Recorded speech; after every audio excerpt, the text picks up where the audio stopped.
যারা চুপচাপ থাকে তারা বোকা নয়।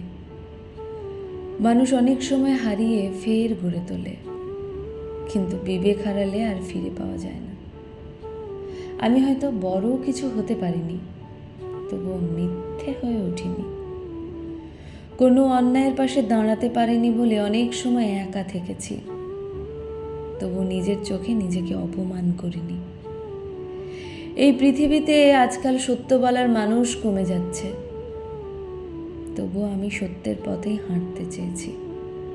কারণ দিনের শেষে আমি যাকে সবচেয়ে বেশি ভয় পাই সে হলো আমার বিবেক।